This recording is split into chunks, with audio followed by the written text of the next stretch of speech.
저도 할 만큼 자식 도리했으니까. 이제 나가세요. 너 갑자기 무슨 소리니? 빨리 문 안 열어? 저한테 뭐 더 바라지도 말고 이 집에서 나가세요. 네가 나한테 뭐라 그랬는지 기억 안 나니? 이 아파트 살 때 너 혼자 힘으로 못한다고 해서 내가 보태줬잖아. 내가 네 말을 믿고 같이 살기로 한 거야. 솔직히 그 돈이 뭐라고요? 큰 도움도 안 됐으면서 이제 와서 그걸로 유세하는 거예요? 너 때문에 내 마지막 노후 자금을 털어준 건데 네가 이렇게 나를 배신해? 오빠한테는 건물까지 줬으면서 내가 왜 엄마를 모셔야 돼요? 저 말고 언니나 오빠한테 가서 같이 살자고 하세요. 그날부터 김 씨는 자신의 집 문 앞에서 숙식을 시작해야 했습니다. 시멘트 바닥은 한겨울의 냉기를 그대로 머금고 있었고 김 씨 몸을 보호할 만한 것이라고는 막내딸이 밖에 던져둔 이불 하나뿐이었습니다. 김 씨는 이불을 시멘트 위에 펼치고 신문지를 추가로 깔아 그 위에 몸을 뉘었습니다. 김 씨는 자신의 삶이 어떻게 여기까지 무너졌는지 생각하며 밤마다 한숨을 내쉬었습니다. 처음부터 모든 것을 가진 삶은 아니었지만 맨손으로 일어선 자신의 과거가 떠오를 때마다 억울함이 밀려왔습니다.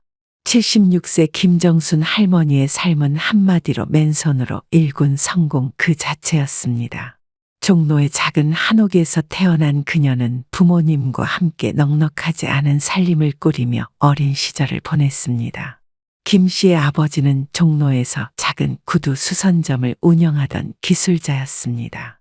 아버지의 곁에서 어린 김 씨는 구두를 고치는 기술을 하나하나 익혔고 고객들에게 정직과 신뢰로 대하는 법을 배웠습니다. 정순아, 손님은 돈을 주는 사람이 아니야. 마음을 주는 사람이야. 그 마음을 잘 받들어야 오래 일할 수 있다. 아버지의 말을 가슴 깊이 새기며 김 씨는 평생 일에 최선을 다하는 법을 익혔습니다.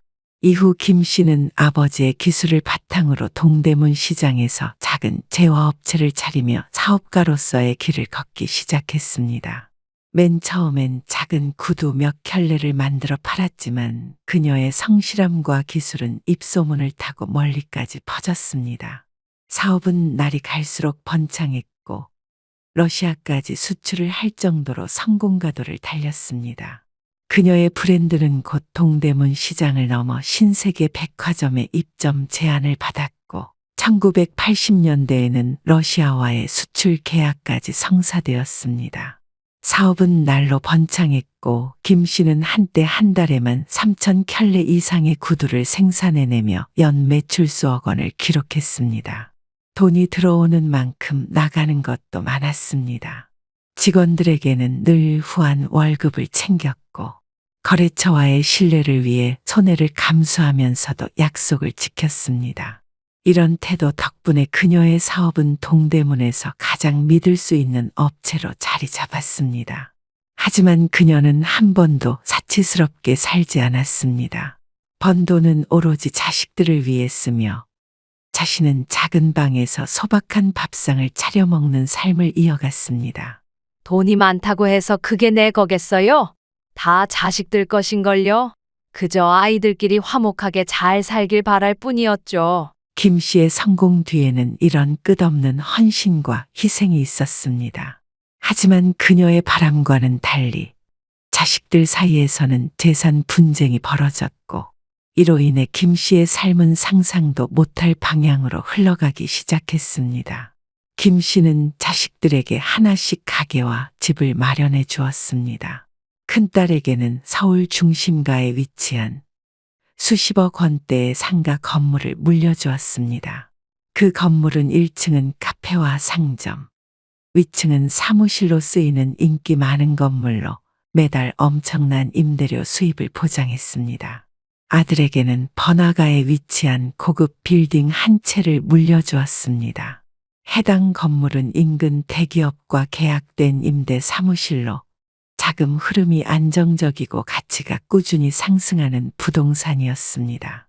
막내딸에게는 매달 600만 원의 월세 수입을 보장하는 고시텔을 물려주었습니다. 막내딸은 처음엔 만족스러운 듯했지만 시간이 지날수록 불만을 드러냈습니다. 엄마, 왜 오빠랑 언니는 저렇게 큰 건물을 주고 저는 고시텔이에요? 너무 불공평한 거 아니에요? 막내딸이 서류를 내려놓으며 불만 가득한 표정으로 말했습니다.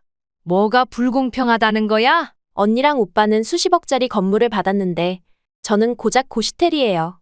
언니 오빠는 평생 걱정 없이 살겠지만 저는 이걸로는 택도 없잖아요. 택도 없다고. 내가 지금 무슨 말을 하고 있는 거니? 고시텔도 관리만 잘하면 매달 600만 원씩 들어오는 안정적인 자산이야.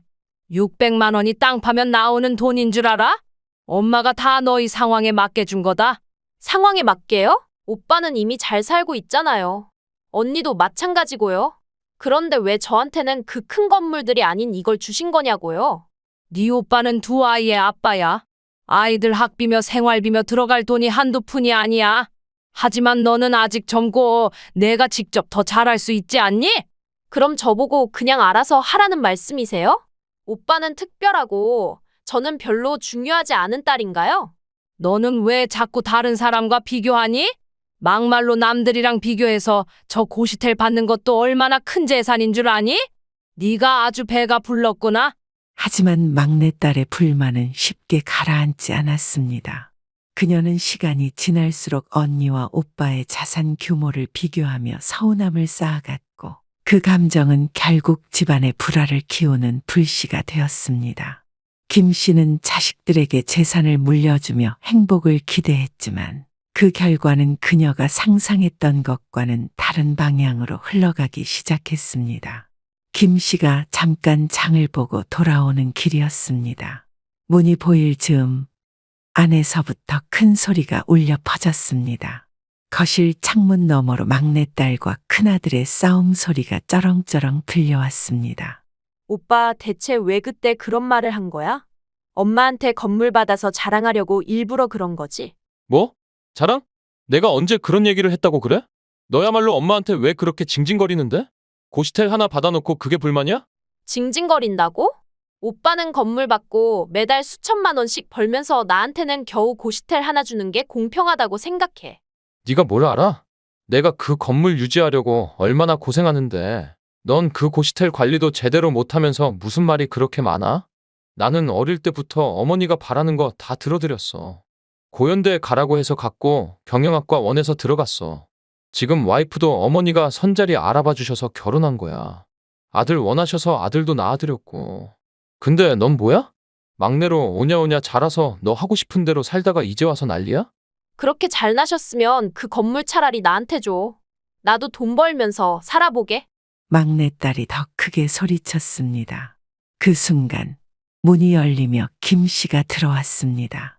뭐 하는 거야, 너희들? 이게 대체 무슨 꼴이냐? 김 씨의 등장에도 남매의 싸움은 멈추지 않았습니다. 엄마 봐요. 오빠가 나한테 건물 욕심낸다고 그러잖아요. 엄마가 불공평하게 재산을 나눠줘서 이런 일이 생긴 거라고요. 불공평? 엄마가 너를 위해 고시텔을 준 게 불공평하다는 거니? 너는 내가 받은 걸로 충분히 잘 살 수 있어. 지금 놀리는 것도 아니고 장난하세요? 오빠는 큰 건물 받아놓고 매달 수천만 원 벌면서요? 엄마, 솔직히 말씀해보세요. 그냥 아들이라서 다 물려줬다고요. 막내딸이 울먹이며 소리쳤습니다. 큰아들은 한숨을 쉬며 고개를 절레절레 흔들었습니다. 엄마, 그냥 저 고시텔도 저한테 주세요. 제가 관리하면서 가족을 위해 쓰겠습니다. 이렇게 매번 싸울 바에야 내가 다 책임질게요. 그 말을 들은 막내딸은 순간 얼굴이 하얗게 질렸습니다. 뭐라고? 그것까지 오빠한테 준다고? 엄마, 그건 절대 안 돼요. 김 씨는 깊은 한숨을 내쉬며 소파에 주저앉았다. 진짜 못 말리겠구나, 너희들. 그래, 고시텔도 내 오빠한테 줘버리자. 둘 다 내 속을 이렇게 썩일 거라면 차라리 그게 낫겠다. 엄마, 그게 무슨 말씀이세요? 저는 이제 어디로 가라는 거예요? 막내딸은 절망적인 표정으로 김 씨를 바라보았습니다. 아니, 됐다. 내가 너희들 때문에 얼마나 힘들었는지 알겠냐? 둘 다 이 싸움을 끝낼 생각을 못하니 내 마음대로 할 거다. 김 씨의 목소리는 단호하고 흔들림이 없었습니다. 막내딸은 더 이상 할 말을 찾지 못하고 고개를 떨궜습니다. 큰아들은 난처한 표정으로 입술을 꾹 다물었다. 김 씨는 고개를 젓고 자리에서 일어나며 말했다. 그렇게 남매는 서로를 노려보며 한마디도 하지 못했고 김 씨는 깊은 한숨을 내쉬며 그 자리를 떠났습니다. 재산 문제로 인해 파탄이 난 가족의 분위기는 시간이 지나도 쉽게 회복되지 않았습니다. 김 씨는 점점 더 피곤해졌고 자식들에 대한 실망감이 깊어만 갔습니다. 그런데 어느 날 막내딸이 김 씨에게 조심스럽게 다가왔습니다. 평소와 달리 눈이 붉게 충혈되어 있었습니다. 엄마, 저 할 말 있어요. 김 씨는 딸의 무겁고 떨리는 목소리에 잠시 멈칫하며 그녀를 바라봤습니다. 왜 그러니? 또 무슨 일이야? 막내딸은 눈물을 참으려는 듯 고개를 숙이고 있었습니다. 엄마, 제가 너무 욕심부렸어요. 엄마가 얼마나 힘들었는지. 제가 왜 그걸 이해하지 못했을까요? 김 씨는 딸의 말을 듣고 가만히 숨을 삼켰다. 딸이 고개를 들어 김 씨를 바라보며 진심을 담은 눈빛으로 말했습니다. 오빠랑 언니랑 비교하며 왜 이렇게 못난 짓을 했는지. 엄마가 이렇게까지 힘드실 줄은 생각도 못했어요. 김 씨는 말없이 딸을 바라봤다. 딸의 눈에서 한 방울의 눈물이 뺨을 타고 흘렀습니다. 엄마, 이제 더는 재산 같은 걸로 엄마 마음 아프게 하지 않을게요. 대신 저랑 같이 살아요. 엄마랑 평생 같이 살면서 제가 엄마 모실게요. 그동안 잘못한 거 조금이라도 갚게 해주세요. 정말이니? 진심으로 그렇게 하겠다는 거지? 네, 엄마. 진심이에요. 엄마가 믿어주신다면 저희 둘이 새로 시작할 수 있게 해주세요. 그래, 너도 나름대로 힘들었겠지. 엄마가 너한테 너무 큰 기대를 했나 싶기도 하다. 이제 우리 서로 아끼면서 살아보자. 두 사람은 서로의 재산을 합쳐 서울 외곽의 한적하고 조용한 동네에서 새 아파트를 물색하기 시작했습니다. 김 씨는 그동안 노후를 위해 모아둔 적금을 보탰습니다. 부동산을 몇 차례 방문한 끝에 두 사람은 햇볕이 잘 들고 방이 3개 되는 아파트를 찾았습니다.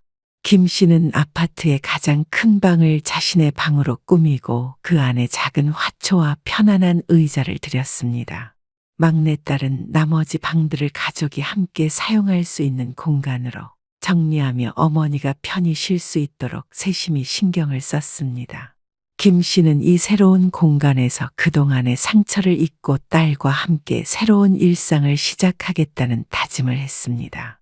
아파트에 입주하고 한두 달쯤 지났을 무렵 김 씨는 뭔가 이상한 낌새를 느끼기 시작했습니다.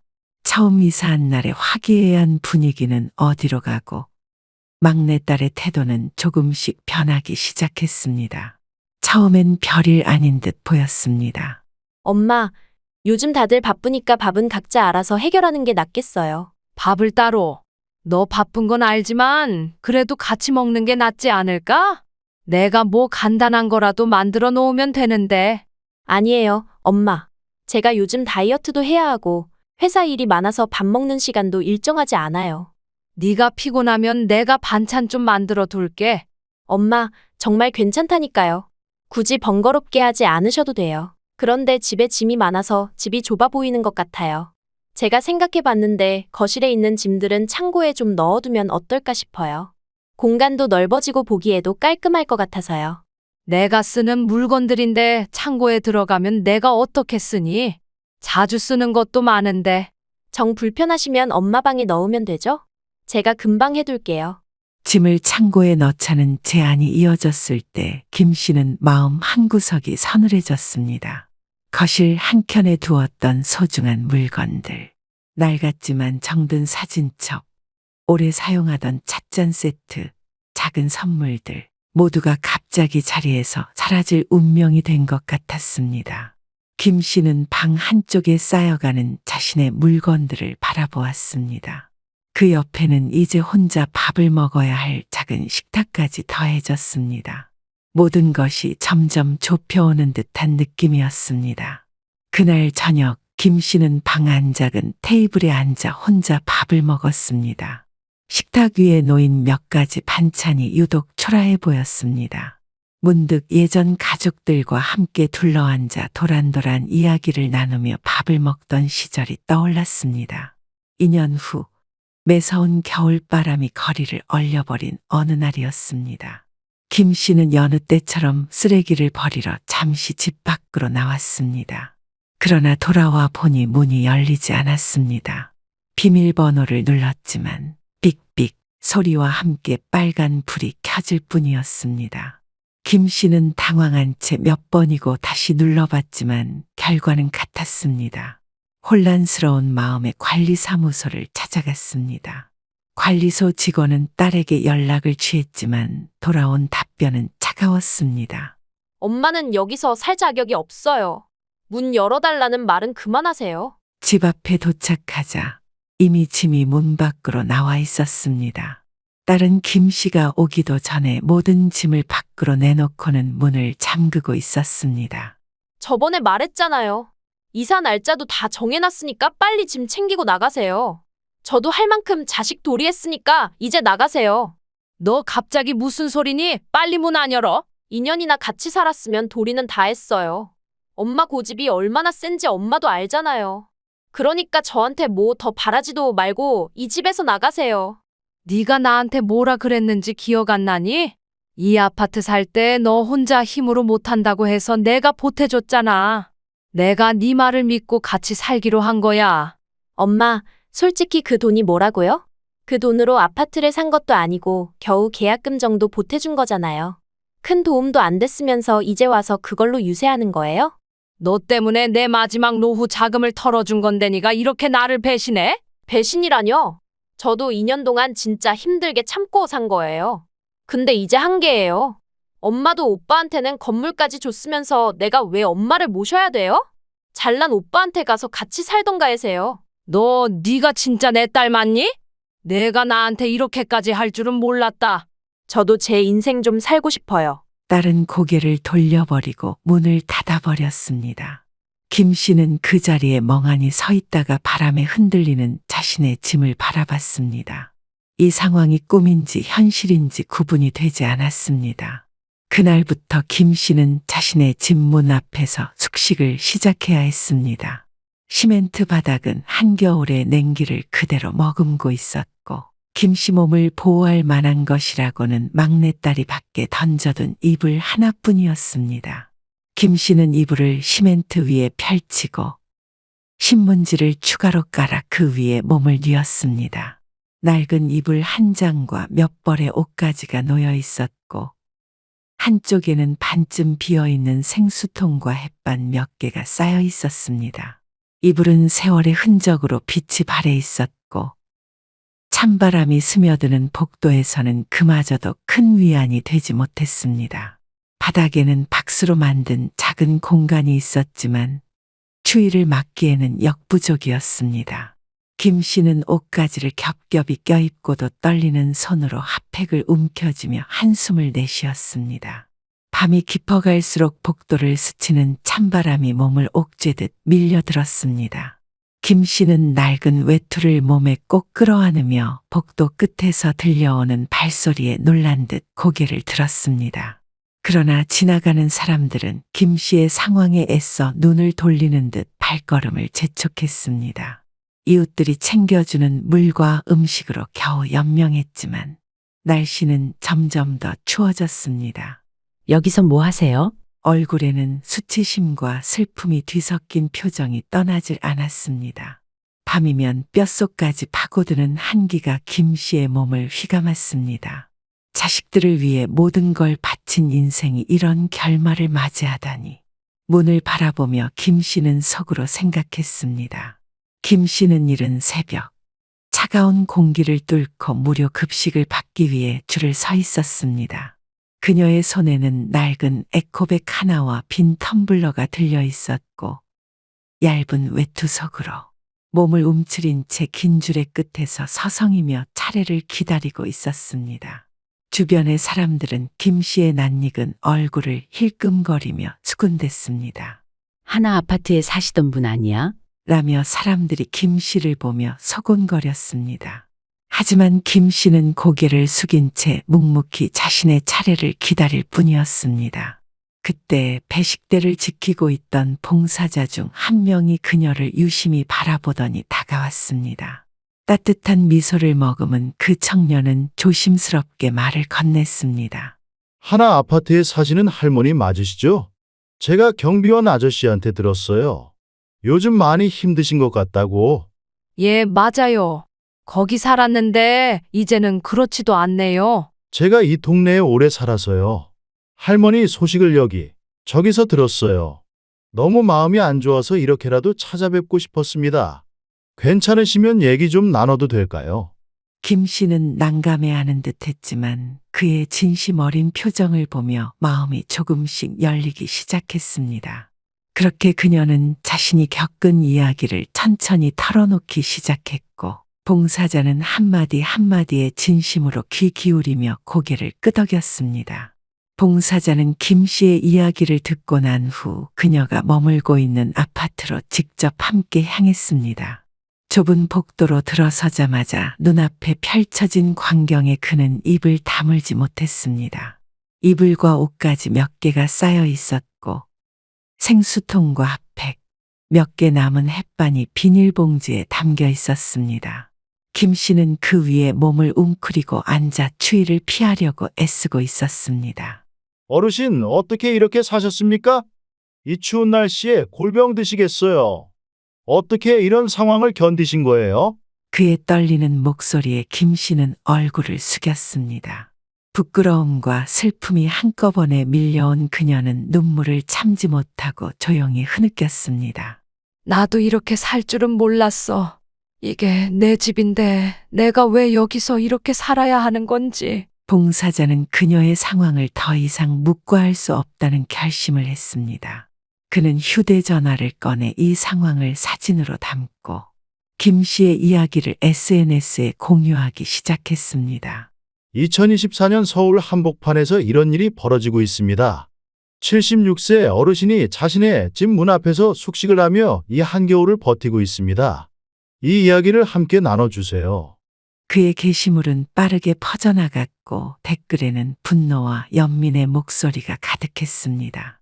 이건 현대판 고려장이야. 이런 상황이 아직도 있다니 믿기지 않는다.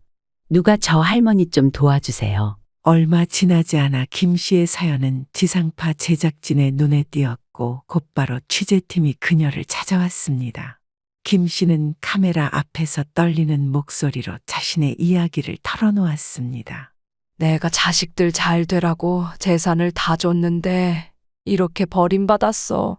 이게 부모가 받을 대우냐고. 방송이 나가자마자 사람들의 공분은 폭발적으로 커졌습니다. 김 씨의 이야기는 단순히 한 사람의 사연을 넘어 가족과 노년의 삶에 대한 화두를 던지는 이슈로 자리 잡았습니다. 김 씨의 이야기가 방송과 SNS를 통해 빠르게 확산되자 사람들의 분노는 김 씨의 자녀들에게 집중되기 시작했습니다. 특히 누군가가 김 씨 막내딸이 운영하던 고시원의 상호를 SNS에 공개하면서 상황은 더욱 심각해졌습니다. 여기가 그 고시텔이래? 이런 사람한테 월세를 낼 수 있겠어? 불매해야지. 이런 부모 버린 자식이 사업을 하면 안 돼. 댓글과 리뷰에는 비난이 쏟아졌고 고시원 운영은 크게 타격을 입었습니다. 막내딸은 이 소식을 접하고 얼굴이 하얗게 질렸습니다. 이게 대체 어떻게 된 거야? 누가 고시원의 이름을 공개한 거냐고. 비난의 화살은 막내딸뿐 아니라 아들과 큰딸에게도 날아들었습니다. 큰딸이 운영하는 건물의 임차인들 사이에서도 여기가 그 부모 버린 자식이 가진 건물 맞냐는 말들이 오갔고 아들은 직장에서조차 눈치를 보기 시작했습니다. 야, 내 엄마 이야기 TV에 나온 거 봤어? 어떻게 그럴 수 있어? 좀 도와드리지. 자신들의 삶이 점점 흔들리고 있음을 느낀 삼남매는 다급히 한자리에 모였습니다. 어머니는 왜 괜한 짓을 해서 시끄러워서 살 수가 없네. 대책을 세워야 해. 그냥 이렇게 놔둘 수 없어. 그럼 어떻게 하라는 거야? 엄마를 다시 집에 모셔오라고? 이제 와서? 남매는 점점 더 예민해졌고 회의는 감정적으로 치닫기 시작했습니다. 막내딸이 이를 악물고 말했습니다. 그냥 엄마를 치매로 몰아가자. 후견인 지정을 신청해서 우리가 관리할 수 있도록 하자고. 큰딸은 놀란 표정으로 물었습니다. 그게 통할까? 엄마 정신 멀쩡하잖아. 그러나 아들은 고개를 끄덕이며 동의했습니다. 방법이 없잖아. 어쨌든 우리가 주도권을 쥐고 있어야 해. 그렇게 하지 않으면 다 끝장이야. 그렇게 남매는 서로의 이익을 지키기 위해 치밀하게 계획을 세우기 시작했습니다. 김 씨는 방송이 나간 후 지역 여성 쉼터에서 지내고 있었습니다. 좁지만 따뜻한 방과 기본적인 식사, 그리고 쉼터에서 만난 사람들의 따뜻한 위로 덕분에 김 씨는 점차 안정을 찾아가고 있었습니다. 하지만 마음 한구석에는 여전히 자식들에 대한 씻기 힘든 상처가 남아 있었습니다. 그날 오후 쉼터의 직원이 다급하게 김 씨의 방을 찾아왔습니다. 김 선생님, 밖에 누가 찾아왔어요? 자녀분들이라고 하는데요. 추운 날씨에도 불구하고 말끔한 옷차림에 억지로 지은 듯한 미소를 띤 채 다가왔습니다. 김 씨는 순간 당황했습니다. 자녀들이 자신을 찾아왔다니 마음속으로 여러 감정이 교차했습니다. 그러나 곧 차분히 숨을 고르고 직원과 함께 쉼터 정문으로 걸음을 옮겼습니다. 막내딸이 가장 먼저 다가왔습니다. 엄마, 여기에 계셨군요.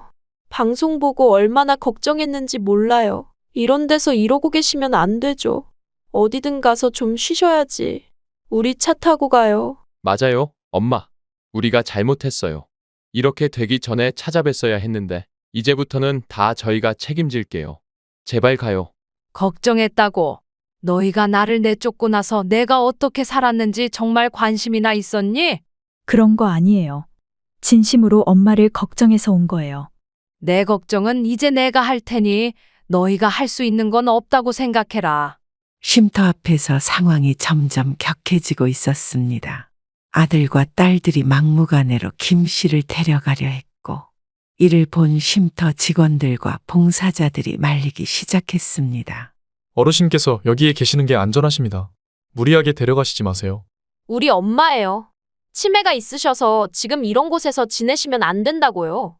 전문 병원에 잘 모실 거니까 참견하지 마세요. 김 씨는 그 말을 듣고 깜짝 놀라며 소리쳤습니다.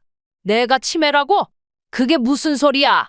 내가 이렇게 멀쩡한데? 어머니, 괜찮아요. 병원에 가시면 여기보다 훨씬 좋으실 거예요. 어머니, 요즘 자꾸 깜빡깜빡 하시잖아요. 막내가 그러던데 자꾸 비밀번호도 잊으시고. 그건 내가 비밀번호를 바꿔서 그런 거잖아. 내가 언제 치매 증상을 보였다는 거야? 내가 똑똑히 기억하고 있는데 누가 이런 억지를 부리래? 봉사자들 중 한 명이 나서며 말했습니다. 여기 어르신을 강제로 데려가려는 건 법적으로도 문제가 될 수 있어요.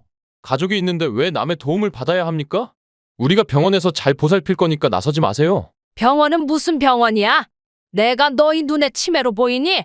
너희가 나를 이렇게 몰아세우려는 건 방송이 나가서 내 이름에 흠집이 날까 두려워서겠지? 쉼터 앞에 긴장감이 감돌고 있는 가운데 저 멀리서 요란한 경고음과 함께 구급차가 들어왔습니다.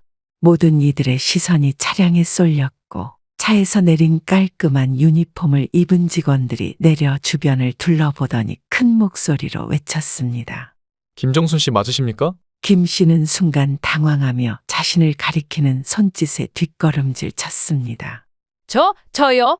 저를 왜 찾는 겁니까? 그러자 아들과 딸이 동시에 김 씨 양옆으로 다가와 팔을 붙잡았습니다. 어머니, 이제 됐어요. 요양시설에서 오셨어요.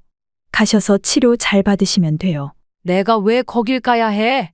너희가 멀쩡한 날 어디로 보내려고 하는 거야? 쉼터에 있는 건 안 되고 이제는 전문적인 돌봄이 필요하시니까 요양시설로 가시는 게 맞아요. 거기서는 아픈 사람들도 잘 돌봐주고 어머니도 훨씬 편하실 거예요. 이런 쉼터에서 어떻게 사시려고요? 내가 멀쩡히 걸어다니고 내 손으로 밥 해먹는 사람이야. 구급차에서 내린 직원이 다가와 공손한 표정으로 말했습니다.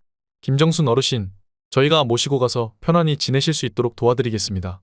차에 타시면 자세히 설명드릴게요. 김 씨는 격하게 고개를 흔들며 외쳤습니다. 안 가? 난 안 간다.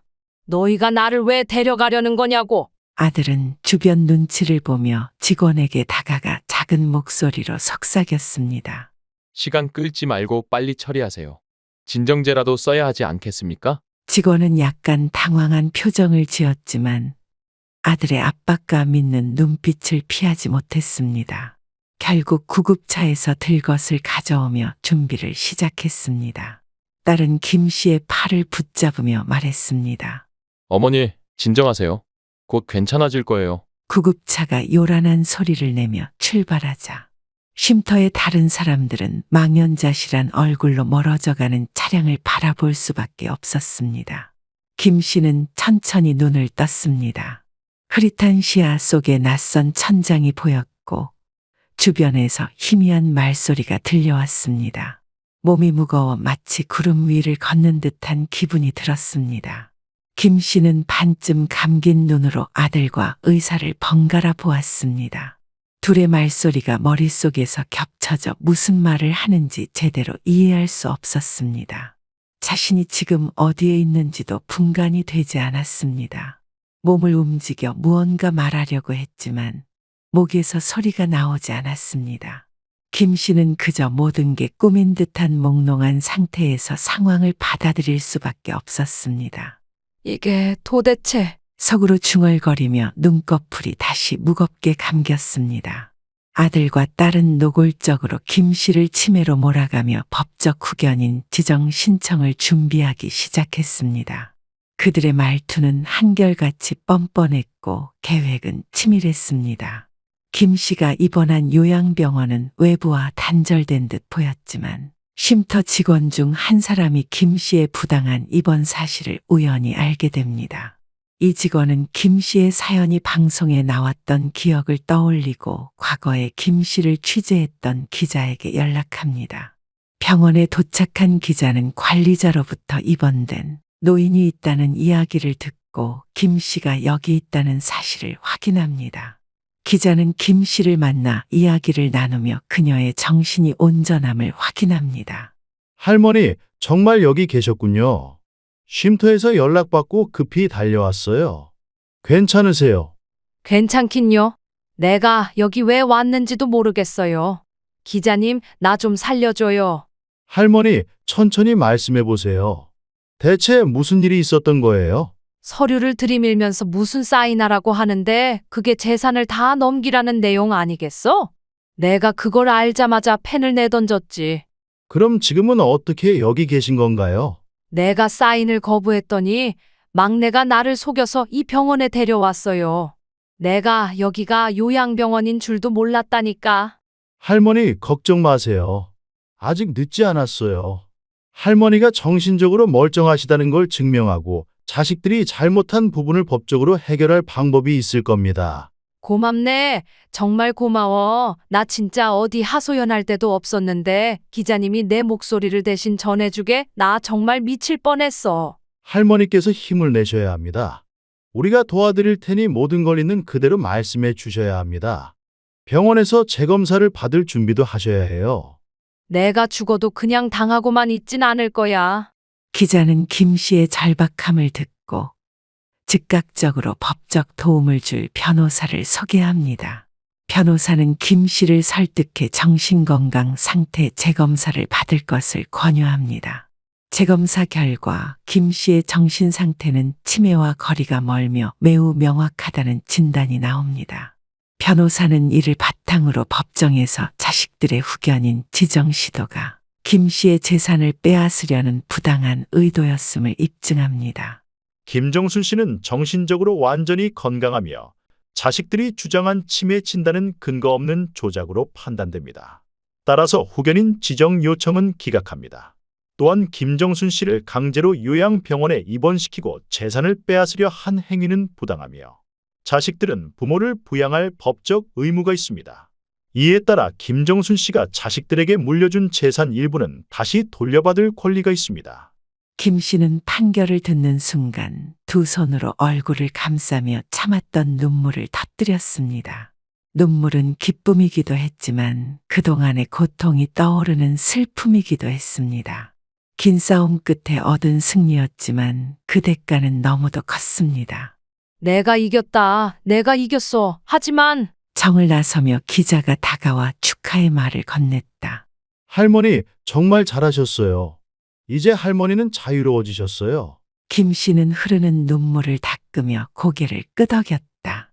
그래, 내가 이긴 건 맞는데 왜 이렇게 가슴이 아프지? 이게 무슨 승리인지 모르겠어. 내가 낳고 키운 자식들인데 이런 싸움을 해야 했다니. 그래도 나는 나를 지켰어. 내 이름도, 내 자존심도, 내 재산도 더는 누구도 날 함부로 대하지 못하게 했어. 결국 뱃소의 충격에서 벗어나지 못한 자식들은 김 씨를 찾아와 무릎을 꿇었습니다. 엄마, 정말 잘못했어요. 제발 한 번만 용서해 주세요. 지금 있는 집도 뺏기면 저는 정말 빈털털이 돼요. 자신을 낳고 기른 어머니에게 이렇게 행동했던 자식들에 대한 분노와 상처는 쉽게 가시지 않았습니다. 내가 너희를 키우며 어떤 마음이었는지 생각이라도 해봤니? 내 모든 걸 줘도 부족할까봐 너희가 부족하지 않게 살길 바라며 희생했던 그 마음을 너희는 어떻게 이렇게 짓밟을 수 있니? 이제는 더 이상 엄마라는 이유로 너희의 잘못을 감싸주지 않을 거야. 막내 때문에 이 모든 일이 시작된 거 아닙니까? 왜 나까지 이 지경이 돼야 하냐고요? 재판 때문에 회사 사람들한테까지 소문이 다 퍼졌다고요. 이게 무슨 집안 창피한 일이에요? 그 말에 김 씨는 더욱 상심한 얼굴로 조용히 고개를 숙였습니다. 며느리도 곁에서 한숨을 내쉬며 작게 중얼거렸습니다. 여보, 그만해요. 어머님도 힘드신 거 안 보이세요? 그 순간 아들은 말문이 막힌 듯 고개를 돌렸고 막내딸은 옆에서 고개를 푹 숙인 채 아무 말도 하지 않았습니다. 결국 김 씨는 긴 소송 끝에 자식들에게 줬던 재산의 일부를 되찾았습니다. 큰 욕심 없이 단출하지만 아늑한 작은 집을 마련하고 그곳에서 새로운 삶을 시작했습니다. 동네 사람들과 쉼터에서 만난 지인들은 김 씨를 따뜻하게 챙겨주며 그녀의 재기를 도왔습니다. 새로운 삶을 시작한 김 씨는 오래된 꿈을 떠올렸습니다. 나도 교복을 입고 학교를 다녀보고 싶었는데 어린 시절 가난 때문에 배움의 기회를 놓쳤던 김 씨의 가슴 한구석에는 항상 교실에 앉아있는 자신의 모습이 자리 잡고 있었습니다. 당시 학교 가는 친구들의 모습을 보며 낡은 책가방 하나 들고 뛰어가던 그들의 뒷모습이 부러웠던 기억이 떠올랐습니다. 김 씨는 재산의 일부를 기부하기로 결심했습니다. 나처럼 배우지 못한 서름을 느끼는 아이가 없기를 바랍니다. 이 기금으로 작은 희망이라도 품고 더 나은 미래를 만들어가길 바랍니다. 아이들이 잘 컸으면 좋겠네. 공부 열심히 해서 세상에 빛이 되는 사람이 되길 바라. 그녀는 소박한 삶 속에서 오히려 마음의 평화를 얻었습니다. 더 이상 자식들에게 휘둘리지 않으며 자신만의 방식으로 의미 있는 삶을 살아가는 김 씨. 김 씨는 평생 자식들에게 모든 것을 쏟아부었지만 돌아온 것은 외면과 배신이었습니다. 하지만 그녀는 그 속에서도 스스로를 지키며 일어섰습니다. 자식은 내 마음대로 되지 않습니다. 나를 위해 살지 않으면 결국 남는 건 서러움뿐입니다. 늦게라도 나 자신을 돌보는 것이 진정한 삶입니다. 김 씨처럼 자신의 행복을 되찾아야 남은 시간도 후회 없이 살 수 있습니다. 다음 시간에는 또 다른 이야기를 통해 여러분과 만나겠습니다. 지금 바로 구독해 주세요. 감사합니다.